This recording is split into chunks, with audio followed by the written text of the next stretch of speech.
Shock Monkey Radio is entertainment for adults, by adults, and the views and opinions expressed here do not reflect upon the sponsors or FXBG Public Radio. For additional information, please refer to the United States Bill of Rights. Stand warned. Saw Charlie's Angels again last night. Don't worry, I'm not going to review it. It's the fun one, the 2001 with Cameron Diaz, Drew Barrymore, and Lucy Liu. And I was thinking, you know, I'm tired of pretending that Lucy Liu's hot. I'm tired of that. You know, Drew Barrymore, hot in a slutty way. Cameron Diaz, obviously very hot. And the question is, do you like her? Do you like skinny Cameron Diaz in Charlie's Angels, or do you like the one with more meat in her bones that you had in The Mask? Because that's a tough call. Because either way, Cameron Diaz still is a very beautiful woman. But Lucy Liu, I don't get it. I really don't get it. She's cute, yeah, but when she like cuts her eyes, you know, it looks like her iris just like disappears. It's weird. I don't know what it is, you know? And I was thinking about it. It's like, you know, with the exception of like Awkwafina and Margaret Cho, every single other Asian actress in Hollywood is better looking than Lucy Liu. So I'm tired of pretending that she's hot. Anyway, welcome to Shock Monkey Radio. These are the kinds of things on my mind. Shock Monkey Radio, I'm the host, the Madman. I want to remind you again that I have Patreon. Go to patreon.com/shockmonkeyradio. Become a patron today. Or you can send me money through Cash App. Use the hashtag shockmonkeyradio, all one word. You can follow me on social media at DenalitSaw. That's the word Wasteland spelled backwards on the Twitters. And SLRobbins13 on Instagram. You got to take out that Shock Monkey Radio Redux because Facebook took that away. I don't know why. Oh, right. Yeah. It's supposed to be an old backup. Yeah. Anyway, we got new equipment. EK loves playing with all the dials. So we're doing it. We're doing it. We're doing the show today. We're going to try to be chill. But a bunch of stuff happened. So I accidentally butt dialed 911 the other day. I was washing dishes and I had my phone in my pocket. And I don't know if your phone does this, if you have this just like the Android thing or whatever. And you see I got my phone there. I got the Shock Monkey on it. But, you know, you swipe it, you get the little pin thing. And at the bottom, you see emergency call. I promise I'm not going to do it on the show. All right. And like, if you press that, it's going to dial 911. So somehow in my butt, in my pocket, my butt like hit this series of combinations. And I mean, the whole point of the pin screen was for me to quit butt texting my friends. Speaking of which, you know, Avery, happy birthday, Avery, you know, because the day I put the pin on it was the day I sent him like a heart thing and two ridiculous emojis, and he calls me like, what the hell are you talking about? And I'm like, I don't know what you're talking about. So that's the whole reason I put the pin thing on there. Then I put the phone in my pocket, and I accidentally butt dialed 911. Now, I don't know if you've ever done this, if you ever accidentally called 911. Do not hang up. Do not hang up. I stayed on the line. I was sitting there listening to my podcast, washing dishes, and all of a sudden the podcast cut out and then a ringing. And I'm like, oh, I got to wash my hands. I got to dry my hands. I pull it out, and 911, you have an emergency. And I have to explain to the 911 dispatcher, yeah, I accidentally butt dialed the thing, and I have to explain, like, they got this ridiculous thing on the pin screen where you can make an emergency call, and then, you know, you don't even have to have the pin to get in there. It's ridiculous. It's a ridiculous security feature, and it pissed me off. And so I'm trying to explain this less calmly than I am now to the dispatcher. She's like, okay. Accidents happen. We understand. I had to give my name, verify. It was like, no, there's no emergency. I'm just an idiot. My butt apparently has magic powers. It could use a smartphone. So, yeah, never hang up because that's going to get the cops coming. But I didn't want the cops coming. So I told them the truth that I accidentally butt dialed 911. It sucks. It pissed me off. It pissed me off about my phone. It's the whole reason for the pin screen is to avoid shit like that. Anyway. Okay. I tumble for you. You remember Boy George? Man. I mean, you can say what you want about me. But, you know, I like Queen. I think Queen's an excellent set of musicians. I think that Boy George and Culture Club are an excellent set of musicians. I thought they had a hell of a lot of good tunes back in the day. But here's the thing about Boy George, is that he was a boy, he still is, I think, dressed like a woman. And yeah, everyone made fun of him for it because, you know, it's ridiculous. It's ridiculous for men to do that. And so, that was, you know, it's Monty Python sketches. You know what I mean? So it's it's not like Boy George wanted us to call him a she. He called himself Boy George. He didn't want to force anyone else into how to talk about him. What a narcissistic thing to do. Is trying to get other people to obey your rules about how you want people to talk about you when you're not around. That is next level narcissism. And all this whole pronoun thing just shows like how the next level of narcissist you have to be. You know, nowadays people will dress up like women. Men will dress up like women and women will dress up like men. Even go as far as getting surgeries and so forth. They'll do that, and it's usually because they don't have any talent. Boy George, incredibly talented singer.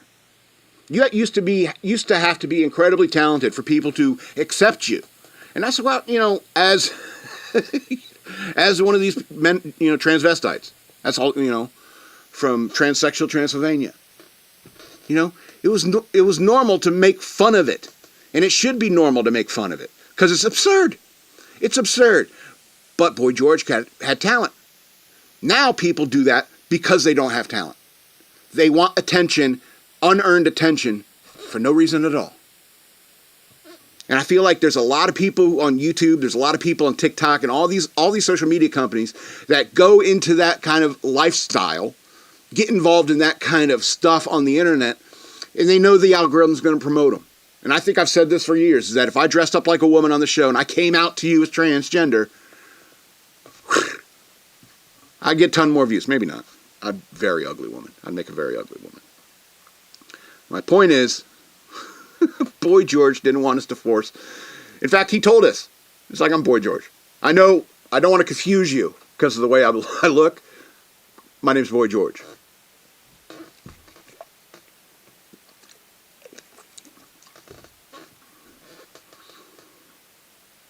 I was thinking about all this places I've been in the world, in the Navy. All these awesome, amazing towns I've been to all over the world, and how I got drunk in every single one of them. You know, never really did anything. It's like you go to Key West, and I just drank in Key West. Some guys went and scuba dive and snorkeling and go out on the boat to fish. And me, I just went to bars. You know, that's I don't know, that's enough fun for me. And I was thinking about this one time we went to Mayport, Florida, and we got into port late, and so we didn't think we would have to have a whole lot of time to drink, so we didn't want to go too far out into town. Mayport's near Fort Lauderdale, I believe. And so we were in Mayport, Florida, and I said, hey, let's just go down to the base club, the Enlisted Man's Club. They have alcohol there. It's close by, and we can get back to the ship by walking. Like, oh, okay. So we're in Mayport, Florida. We go down to where's the Enlisted Club? And, oh, it's down that way, by the beach. And I was like, what? This is a naval base, right? Like, yeah, it's the bar right by the beach. I was like, man, Norfolk is terrible. Norfolk is a terrible duty station. Because, you know, I walked into this base club, this Enlisted Man's Club, and it looked like a really nice, you know, beachside bar that you'd find in a resort town, you know, in Palm Springs or something like that. I mean, and it was mostly empty. Mostly empty until like later when the crowd started coming in. It came in like later in the evening. And so I was walking around this empty, huge, real nice bar and thinking back to that dimly lit, piss-smelling shithole in Norfolk that I drank at all the time on the base. And I was like, what in the world? They got it so nice down here. And I'm hanging out with my friends at the bar. We're getting pitchers, and base bar prices are real low. You're doing all right. And a bunch of people started coming in. Oh, cool. And this girl came out and approached me. I know, I was just as shocked as you are. And so she came and approached me as a good-looking girl, and she's like, hey, me and my friends have a game that every time we come to the bar, you got to meet somebody and bring them over to the table and introduce them to everybody. So, I mean, it's just kind of a way to, like, meet people. I was like, oh, okay. So I went over and met and said hi to all her friends, talked to them for a little bit, found out that they were all Coast Guard. And I was like, what's your day like in the Coast Guard? And they told me what they did that day. It's like, yeah, we found this yacht just floating out there in the middle of nowhere. We had to put on our bulletproof vests, and we broke out the weapons out of the weapons locker, and we boarded the ship. Nobody on it. We had to get a video camera going through, videotaping everything we found, and so forth. And Probably just some guy got drunk out at sea and fell overboard. Happens a lot. You know, people go missing out in the sea all the time. You know, it could be suicide, could be aliens. You know, there's a lot of theories about what happens to those people. And they said, you know, it's fairly common. It's like, damn. You know, so I mean, it's kind of interesting. You know, I said, I think maybe I should have joined the Coast Guard instead of joining the Navy. That sounds way more fun than what I do. I walk through these cold gray spaces, and yes, sir, I'll fix your email right away, sir. You can't access the web? Well, you're on the secret network, so it can't access the regular internet. Just wanted you to know that, sir. I'm sure somebody should have covered that with you before now. Yeah, that's why I got out of the Navy. I was kind of a smartass. And so I was thinking back to that club and that base club, and I was like, man, it was so nice. And those people were so nice. The Coast Guard girl. I don't know if she was coming on to me or if it was really just some game. You can't give me a pretense like that and expect me to move on it. So I don't know if she was interested or not. But wow, that's a lot of fun. That was a lot of fun. I think I had duty driver the next night, and that's when I had like all these guys were getting kicked out of a bar, and I took them all. They're just shoving them into the van and driving them back to the base. First class petty. I'm a first class petty officer. I'm ordering you to take us to Taco Bell. It's like, that's not a lawful order, petty officer. You're just a seaman apprentice. You don't get to tell me I don't get to have Taco Bell. It's funny being sober around a bunch of people you work with who are drunk. Anyway, good memories. Good memories. There's bad memories too.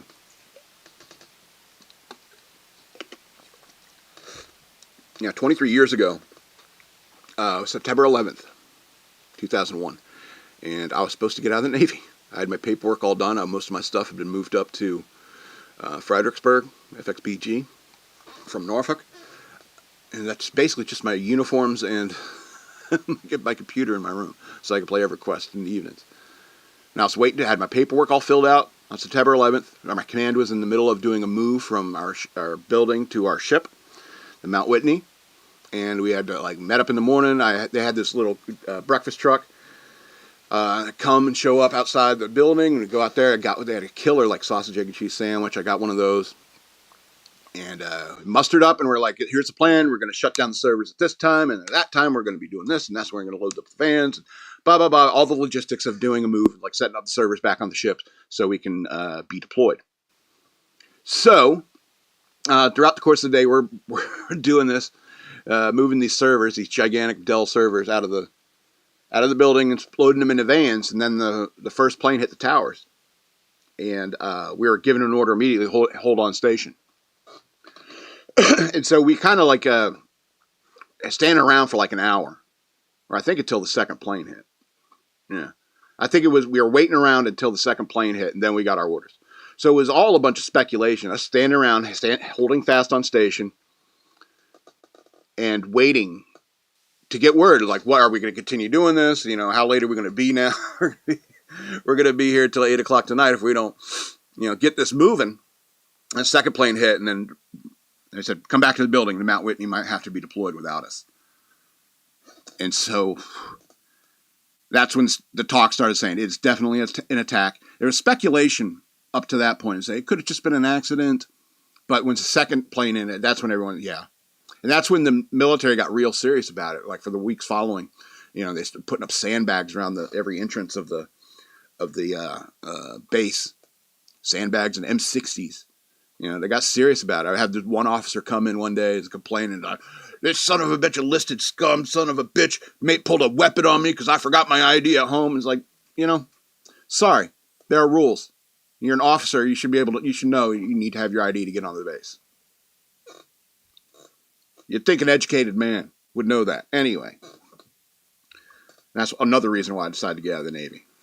Just no one deserves to be saluted just because you graduated college, okay? I've seen what comes out of college. Morons. Anyway, it was 23 years ago. I was supposed to get out, and we finished up all the things. It was late. It was late when we finished up. Got everything back in the building, everything set up and running again. And so I went down to admin, drop off my terminal leave paperwork, and they looked at me like I was a traitor. They looked at me like I was a coward. You can think whatever you want. of me. I really don't care. That's kind of the point. But I was kind of pissed off at them. It's like, I told them, so I had this paperwork filled out last night. I've been saved up the leave for this terminal leave that's coming up that I'm putting in paperwork for. It's not like I'm going to be storming any beaches. At best, even knowing what I know now, the only thing if I had stayed, the only thing I would have missed was a North Atlantic cruise where my ship went to like London and Amsterdam and all northern England. That's all I would have done. Is I would have gone to more ports. That's all. All right. And in fact, when I got out of the Navy, I got another job in DOD. So I was helping the war effort in that way. All right. So I was pissed that they were like, they thought, call me traitor, coward, It was like, we're about to go to war. You want to leave the Navy? It's like, you had 4 years to have a war, And it's not like I'm Sergeant Major Walls and I'm going to be storming any beaches. All right. The Navy has been using me for my brain. I'm going to move on and get another job using my brain for the same mission. And what I do when I got out, I worked in the same mission, providing information to our people. See, I can't say a whole lot about it. Anyway, good memories, bad memories, we all got them. Where'd DK go? I want to do a movie review. I hope he's not pooping. Yeah, I'm not going to review Charlie's Angels. Charlie's Angels, it's just a fun little romp. Fun. I mean, they used to make those kinds of movies. But I'm hoping for EK to come back because he got a movie to review.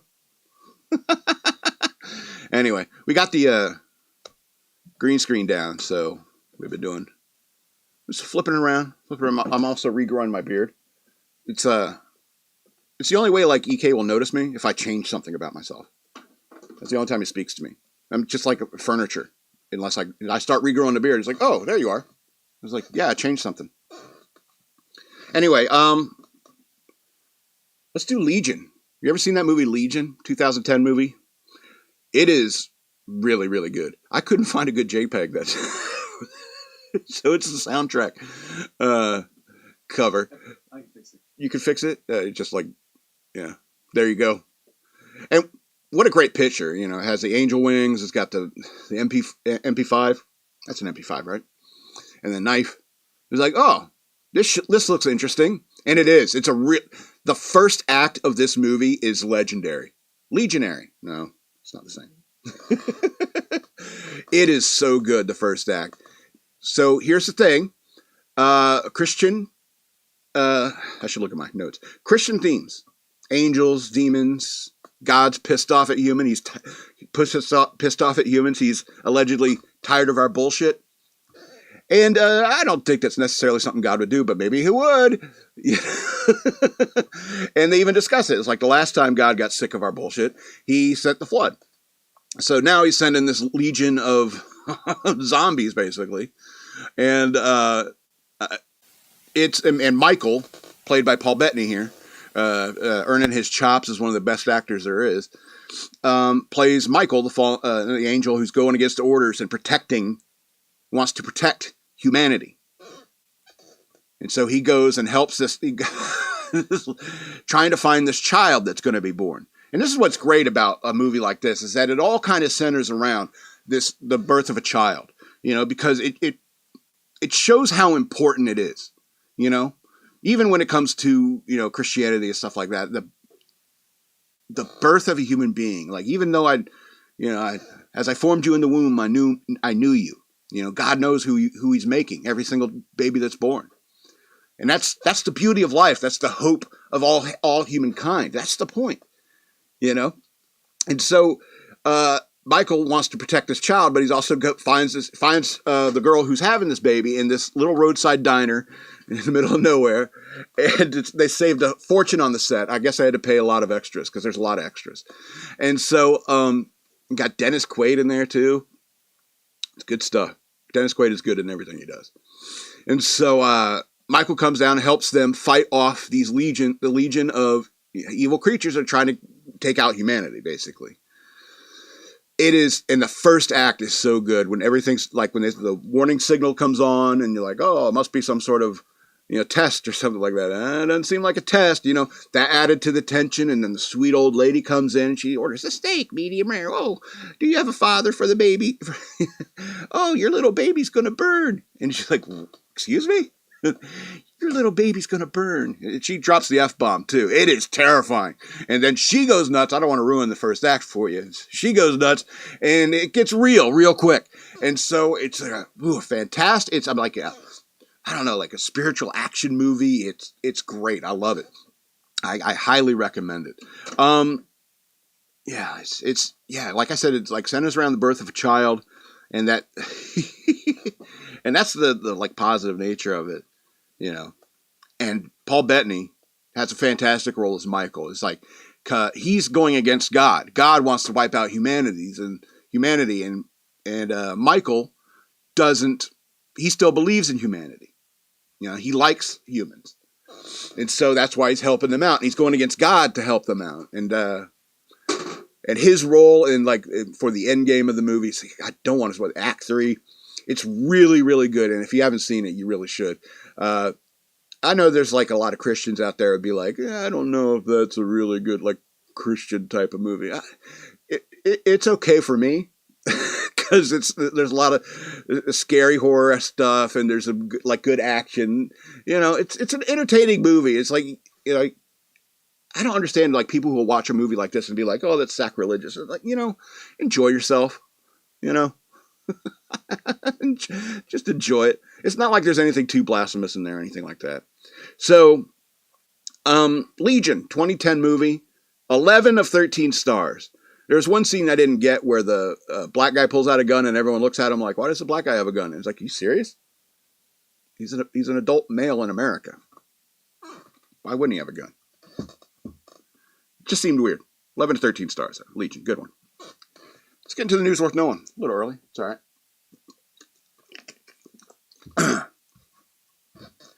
So, obviously today, it's mostly going to be about the debate from yesterday. I kind of watched the debate. Did you watch it? No, you didn't watch it.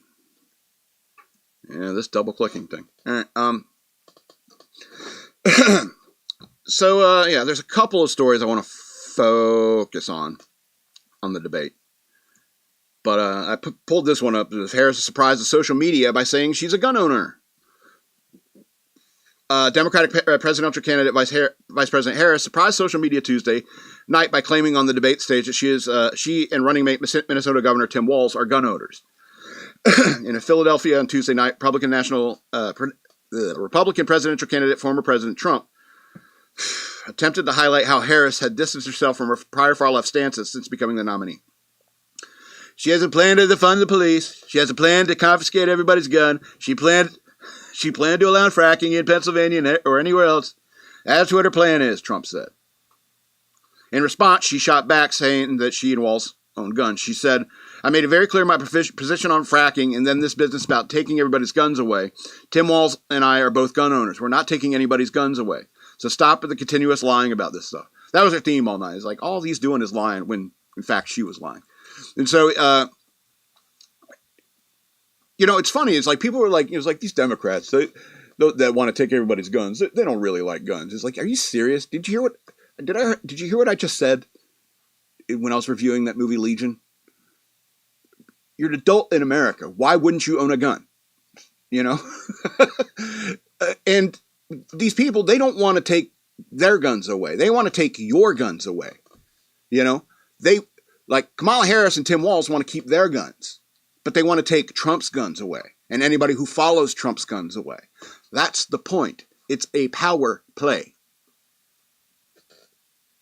And so, because Kamala Harris is followed around by Secret Service. There's guns everywhere. She's a very protected woman. You know what I mean? Same with Donald Trump, very protected man. But we have the right to protect ourselves, Democrat, Republican, and that's the point. That's the difference. Is that Kamala Harris is being duplicitous about her intent. Yes, she wants to keep guns for her and her Democrat friends, but everyone she doesn't like, she wants to confiscate their guns. All right, I watched the debate, and I think that Donald Trump didn't do as good as he could have, and I think that Kamala Harris did better than I thought she would. But the only reason she did good is because she said nothing, lied about everything, and did this focusing on positivity and moving into the future, man. And you can't run a country on a positive mental attitude alone. That's all there is to it. I want somebody who's actually capable, I want somebody who looks at the country. And this is like what people would say about Trump, is that he seemed angry or he seemed negative about the country. I want somebody who's going to look at this country and say, there's a lot of negative things going on. Trump tried to point that out. He tried to organize his thoughts in that regard. But I don't think he preps enough for these things. All right. And so there is stuff that we need to handle, But if you like Kamala Harris because she's like, hey man, everything's cool, everything's positivity and moving forward. It's like, I'm not going to say anything of substance, not till after the election. Then she's going to start taking people's guns. You dumbasses. I start thinking about like how dumb so many people in America is because you think about like 50%. It's like people are like, oh, there's always like 50, it's always very close to 50-50 when an election. And it's like, yeah, because half of the nation is stupid. You think about the average person, the average intelligence of a person in America. All right. Half of the country is dumber than him or her. You understand what I'm saying? And so they're out there thinking that I like Kamala Harris better because she's a woman and it's progressive to vote for women and it's progressive to vote for minorities. And I want to be the person who votes for the first woman and minority and stuff like that. It's like, that's not a good reason to vote for a person. All right. Donald Trump pisses me off too. All right. Unfortunately, he's the only real option. And anyone who thinks that Kamala Harris is a viable option to be president of the United States without receiving a single vote from her party, and it's just a few elite leaders of the Democratic Party who put her in this position, if you want to vote for her, you are a moron. Speaking of morons, Taylor Swift endorses Kamala Harris right after the debate. Doesn't seem...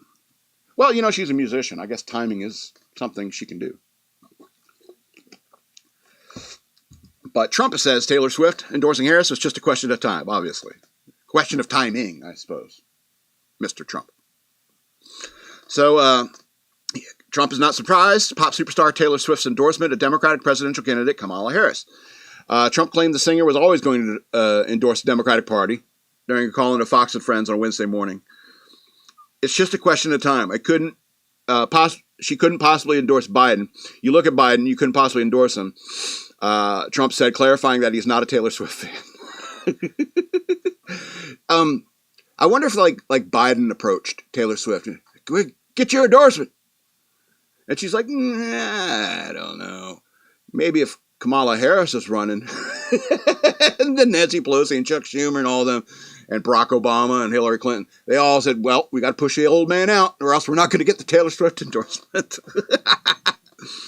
Moving on the story. But she's a very liberal person, he went on to say. She seems to endorse a Democrat and she'll probably pay a price for it in the marketplace. I don't think so.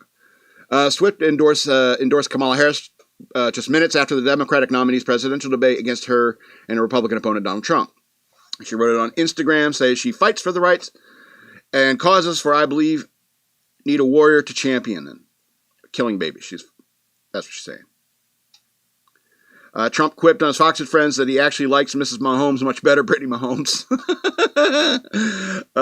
She's a big Trump fan, he said. Mahomes first indicated, who cares? Anyway. So, I'm sure you care. I don't understand why anyone cares what celebrities think or musicians think about politics. I don't mind a political song, but and that could turn you off, If you're a musician and you want to do a political song, I don't see any problem with that, but you are going to turn off a bit of your audience. All right? But the problem is I don't think a lot of conservatives are Taylor Swift fans because it's shallow, it's bubblegummy, and it's background noise for all these girls and boys. You know what I'm saying? Now that I'm thinking about Queen. I wouldn't agree with Freddie Mercury's politics. For example, I think there was a quote of him saying they're asking him about the Falklands War. And he said, and Freddie Mercury said something like, it's just our young men killing their young men. There's no glory in being blown to bits, I think the quote is. And Freddie Mercury was just mad at all the fine young soldier ass that's getting killed.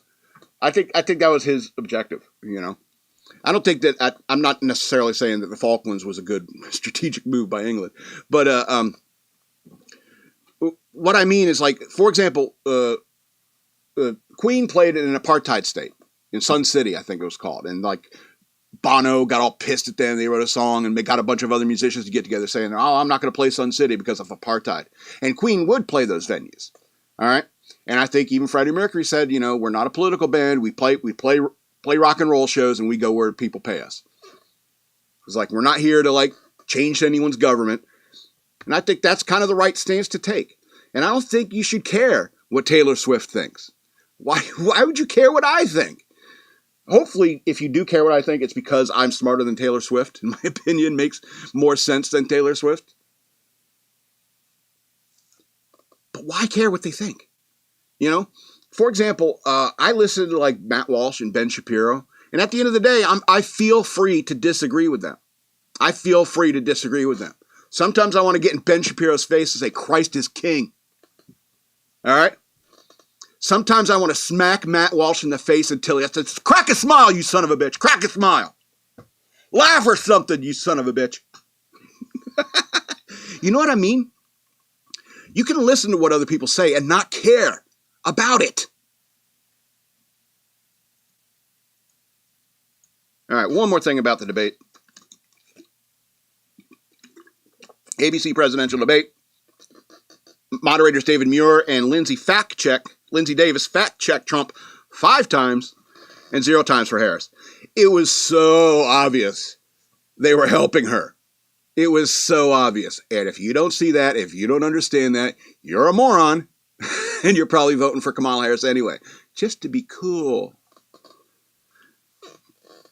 All right, so the presidential debate co-moderators David Muir, forgive me if I'm mispronouncing that, and Lindsay Davis fact-checked former President Trump 5 times during the heated 90-minute event and failed to correct Vice President Kamala Harris a single time. Aside from a lopsided number of fact checks, many pundits say Trump received far more challenging questions and that ABC moderators gave largely Harris a pass on a variety of issues. But the lopsided fact-checking took center stage from critics of the Disney-owned network. ABC is making a huge mistake trying to fact-check this live. They're only proving how biased they are. Fox News contributor Ari Fleischer posted on social media. Here's the fact checks they made. The abortion one, Roe versus Wade. Trump was asked about his stance on abortion. Davis pointed out that former president boasted about killing Roe versus Wade and called himself the most pro-life president in American history. But since he has declared that he would be great for women's reproductive rights. Yeah, this is why Trump pisses me off sometimes. Trump also recently said Florida's 6-week abortion ban was too short. All right. I want to find the quote. The baby will be born. Okay, they was talking about the babies. North Carolina, he was so disorganized. Who was doing that? But the government before, he said, it's a ramble he does. The baby will be born and we'll decide what to do with the baby. In other words, we'll execute the baby. And that's why I did that, saying he's doing that vote. Davis raised his eyebrows. Raised eyebrows was the first fact check of the evening. And he said, quote, there is no state in this country where it's legal to kill a baby after it's born. Yes, there is. There's lots and lots of places where you can do that. Lots and lots of places. See, this is why you don't fact check during the middle of a debate. First of all, it's very risky on your part. True, pets. Like people are eating pets. I'm sure you've heard these rumors. A lot of my liberal friends are posting, oh, it's such nonsense. People are eating cats. Yeah, they are. The third world is coming here. We've been importing the third world for over 3.5 years now. And so the third world is showing up. You know what I mean? People are eating cats. People are eating dogs. And catching geese at the pond and killing them and eating them. It's happening. All right. They fact checked him on that. I'm going to move quickly through here. Crime is through the roof. Absolutely. FBI they were talking about the violent crime statistics. They said, oh, it's actually violent crime is coming down. And so the FBI, this is what Trump said, the FBI, they were defrauding statements. They didn't include the worst cities. That's correct. Large cities didn't report in that report. They didn't include the cities with the worst crime. It's fraud. It's like a number of 818,000 jobs they said were created turned out to be a fraud. Sarcasm. Let's see. Trump said, I said that sarcastically when he was asked about, said he lost the 2020 election. Oh, we lost by a whisker. That was said sarcastically. Look, there's so much proof. All you have to do is look at it, and they should have sent it back in the legislatures for approval. I got over 75 million votes, the most votes that any city president has ever got. I was told if I got 63, which is what I got in 2016, you can't be beaten. Muir shot back. I did watch all these pieces of video. I didn't detect the sarcasm. Muir then told viewers and the judges that he was said there was no widespread fraud, and immediately asked Harris if he felt Trump was trying to intimidate voters with claims he would prosecute anyone he helped cheat in an election. Yeah, I don't think he was being sarcastic, but I think they're setting up to try to steal another election. All right. There was other moments that weren't full-blown facts. This is about Pelosi. I've seen its hostile moments against Trump, such as when Muir snarked that the question was not about former House Speaker Nancy Pelosi when Trump invoked Pelosi during an answer. I showed up for a speech. I said, I think it's going to be big. All right, yeah, this is the National Guard thing. I went to Nancy Pelosi and the mayor of Washington, D.C., and the mayor put it back in writing, so you know this happened. All right? You don't, this is going to be a very big rally or whatever you want to call it. It wasn't done by me. It was done by others. See how disorganized he was? Anyway, I said I'd like to give you 10,000 National Guard or soldiers. They rejected me. Nancy Pelosi rejected me. The whole J6 thing was an inside job. They wanted that to happen. Nancy Pelosi et al. I don't think et al. And those people. They wanted that to happen. Why else can you explain the ridiculous sentences they handed to those people for what they've done? When you want to talk about J6 like it's some horrible thing, why are you forgetting the stuff that happened in Minneapolis? When are they, I think Trump even brought this up, when are those people going to be prosecuted? Why aren't you going after them with the same zeal that you are against these J6 people? That's all he was saying. But if you think Harris is the better option, then you're a freaking moron. Alrighty. Let's get to some lighter stories so I can quit shouting that you're a moron. I know you're not a moron. If you're still here, you're not a moron. National Park Service blames Bag of Cheetos for disrupting entire Carlsbad Caverns ecosystem. All right, hippy dippy. All right, slow down. Explain this to me. All right, National Park Service officials got a little snarky with their serious message after crews rushed to stop the impact of a bag of Cheetos that was left inside Carlsbad Caverns in New Mexico. In a Facebook post, the Carlsbad Caverns National Park posted an image of a full bag of Cheetos that was discarded. Was it eaten? Or was it open or just left around? Full bag of Cheetos. Yeah, I guess it does. Full bag. It's discarded inside a big room area of the cave system. Very clever name for the cave. Anyway, great or small, we leave an impact wherever we go, the post read. How we choose to interact with others and the world we share together has its effects moment by moment, and we feel it. The post continued, highlighting the times Rangers were greeted with a smile and those times that they would get to share the dawn's first rays with someone they care about. On the flip side, Rangers also get the experience of someone imposing their frustrations on anything, including times when they forgot to pack their own sunscreen or snacks before visiting the park. Here at Carlsbad Caverns, we love... God, that job's got to suck. Here at Carlsbad Caverns, we love that we can host thousands of people in the cave each day.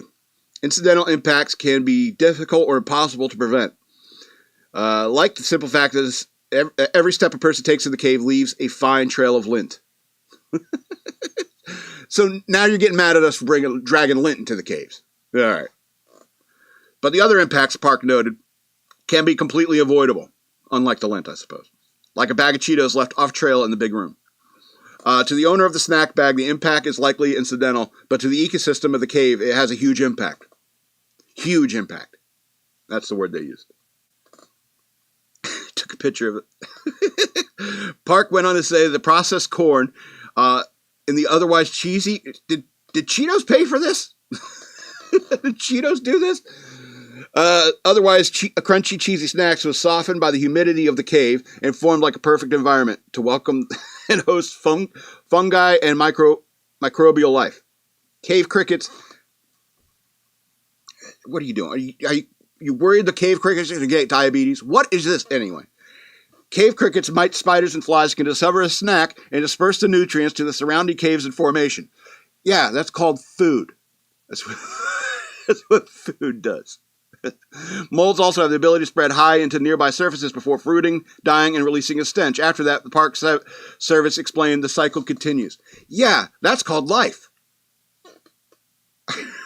In order to clean this mess, park rangers spent 20 minutes carefully removing foreign detritus, nice, and molds from cave surfaces.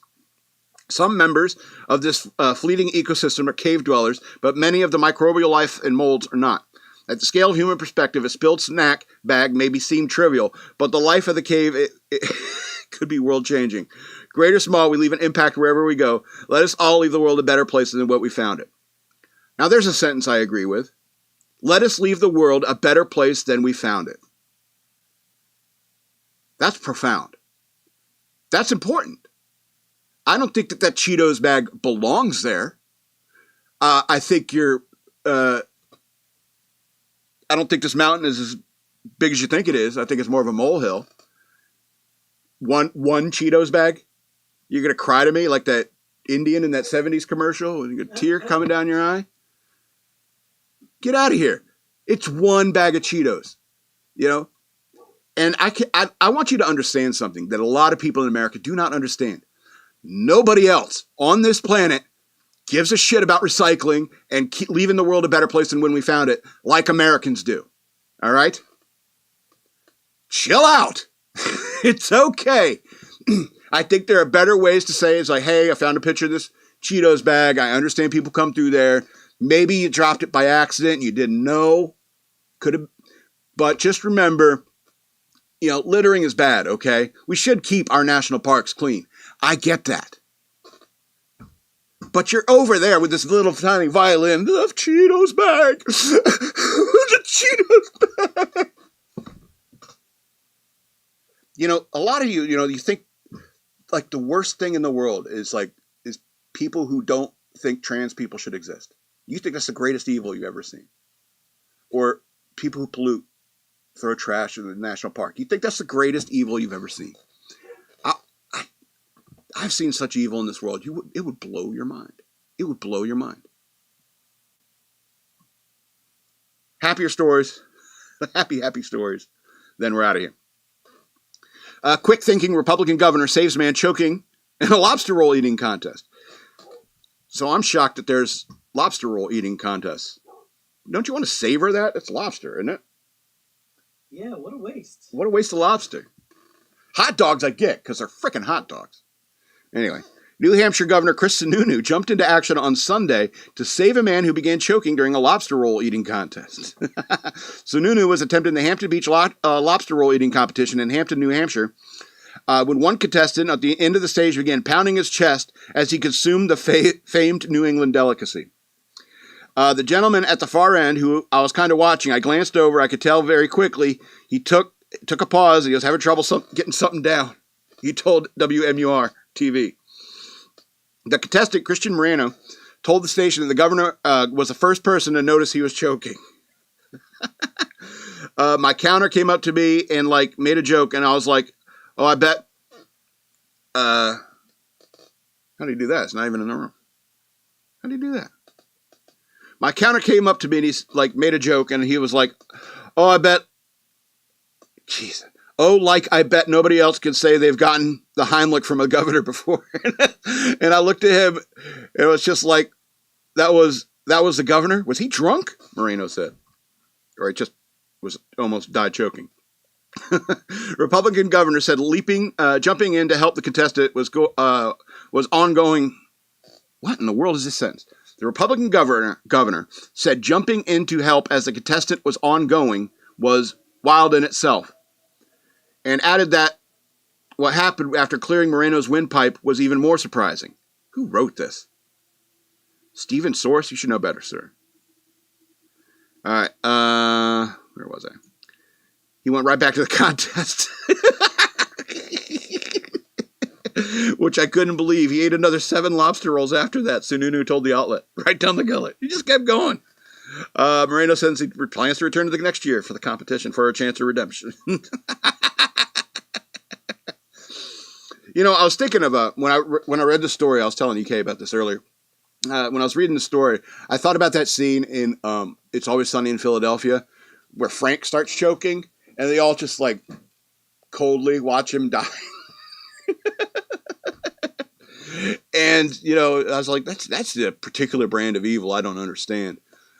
And I was thinking, like, if somebody starts choking around you, and it's like, for example, you're Kamala Harris, and Donald Trump starts choking around you, wouldn't you give him the Heimlich? I would hope somebody who notices me choking, even if it's the governor, even if it's the president of the United States, and they notice me choking first, and they step in and give me the Heimlich. I'm not saying you should vote for somebody who does that just because they did that. What I'm saying is like for example, if I was choking, Kamala Harris gave me the Heimlich maneuver, I would say thank you for being a human being. After all, Republican, Democrat, we're all still Americans. Thank you for being a human being and saving my life, especially knowing that my show is incredibly right wing.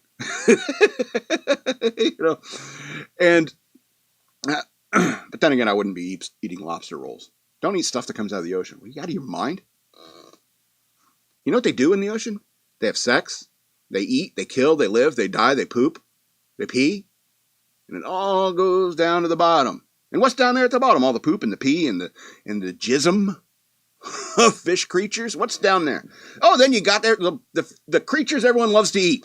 You got the lobsters eating the poo. You got the shrimp eating the poo. You got the crabs eating the poo. And the carcasses of dead fish. And you're like, I want to eat that.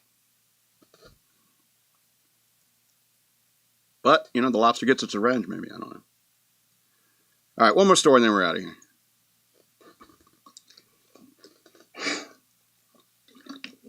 "84-year-old Florida woman punches alligator in the face during a grisly encounter. Like a torpedo." An 84-year-old woman in Florida saved her own life after punching an aggressive alligator in the face last week. Where is the alligator's face? Is it from like the eyes to the tip of the nose? Or would you kind of count the underpart? Like, for example, if you punch me here, I wouldn't say you punched me in the face. You know what I mean? So I think the face is like from the eyes, maybe a little above the eyes, down to from where when you're playing Pitfall, you got to jump on the alligator. Forehead to chin. Forehead to chin? Forehead to chin. Forehead to chin. Face. Okay. So, punch an alligator in the face. 84 years old. North Fort Myers resident Dolores Bopple. You just got boppled. It was meant to happen. It was destined to be. 84 years old, she was taking her dog for a walk, when the two encountered a gator on Thursday evening. Bopple had thrown her dog, a Shih Tzu, in the air as soon as the reptile began lunging at her. You jumped her. Why? Why would you say in the air? Hopefully it was like away. Toss your Shih Tzu away, not up in the air. Like, watch this. I'm going to kick this. I'm going to throw my Shih Tzu up in the air. I'm going to throw it up in the air, kick this alligator's ass, and catch the dog. That's a pretty limber 84-year-old woman. Has a lot of confidence in her ability. So I don't know what she was doing with that. Anyway, she told the local outlet, WBBH, that she was bitten in her legs and fingers before she sucker punched the alligator. No, if the alligator, it's not sucker punch. A sucker punch is when you punch somebody that doesn't know they're about to be in a fight. That's like blindsiding someone. If an alligator starts a fight with you and you punch it, that's just a regular punch. It's not a sucker punch. Or are you just saying it's a sucker punch because you have thumbs and he doesn't? I mean, I don't know why you sucker punch. That doesn't make any sense. All right, the Lee County Sheriff's Office shared body cam footage of the aftermath of the attack with Fox News Digital. She was walking the dog out here, and she said it come running full speed at her. Witnesses said in the footage. She chucked the dog and saved her dog. You don't put sick after somebody mispronounces something and you're quoting the mispronunciation. That's not spelling in check. You know what I mean? Anyway, these people, these writers these days. Anyway, another witness said she heard Bopple screaming and ran over. I opened up the window and let the heat out. Florida. I heard somebody screaming and screaming. The woman explained. I ran. I went out the sliding glass door. I saw her, and she was crawling out. She was screaming. She was waving her hands like this, I guess. That's all I saw. The gator in my side yard the whole time. Yeah, reptiles, like, they could be real still, and you could walk right next to them and not know.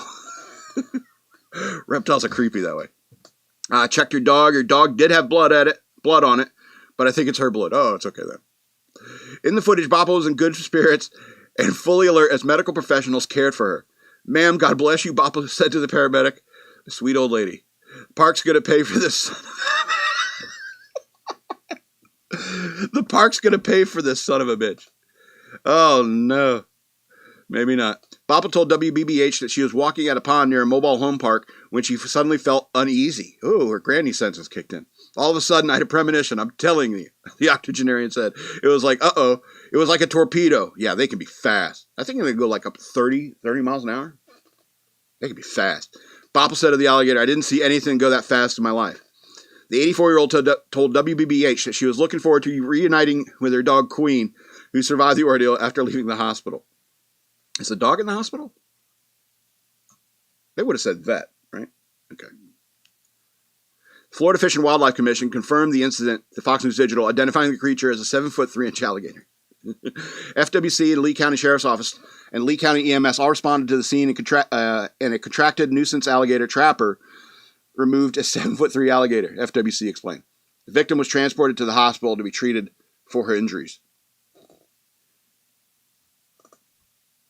The agency said it is rare for Florida alligators to seriously injure humans and encourages Floridians to learn certain measures to avoid interactions with alligators, such as keeping pets away from water and only swimming in designated areas during daylight.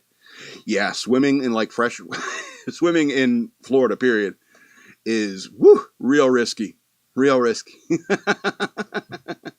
I'm not, you know how I feel about like the ocean, but any kind of water in Florida, risky. I got big creatures down in Florida, Georgia, Louisiana, Mississippi. Gross stuff. Bopple. You know, I hope I have the guts to punch an alligator in the face who's coming after my Shih Tzu. You know? And here's what's funny. It's like 84 years of your life. You know, completely normal person. Nothing interesting ever happens to you. By the time you're 84, you're thinking, I'm resigned to the fact that I'm not going to be anything special. I'm not going to be a movie star. I'm not going to, change the world. I'm just going to be one of these people who moves through life, just a name on a list, passes away, and nobody really remembers. I know this is a sad thought, but then one day an alligator comes charging at you. And you find the guts that you've been storing up for 84 years. So good for this old lady. And good, I mean, yeah. I'm sorry, if I'm, no matter how old I am, I'm not going to just surrender. I'm going to fight. All right? Yeah, I think forehead to nose is face. Everything else is the chin, right? Significant, right? Yeah. But is it different on crocodiles because they're in their mouth different? They open a different way? It's a pointy? Alligators have the pointed nose. I thought their mouths opened a different way too. Anyway. I don't know. I don't care about reptiles because they don't care about you unless they want to eat you or your Shih Tzu. Anyway, this is going to be the end of the show. All the alligator face you want. I want to remind you again that I have a Patreon. Please go to patreon.com/shockmonkeyradio. Become a patron today. Or you can send me money through Cash App. Use the hashtag shockmonkeyradio, all one word. You can follow me on social media. That's the word wasteland spelled backwards on Twitter, at DNALETSAW on Twitter, and at SLRobbins13 on Instagram. I also have books available for digital download. You can search for the author Scott L. Robbins with 2 T's and 2 B's on Amazon.com, or you can follow the links down in the description below. This has been Shock Monkey Radio. I'm the Madman, and I love you.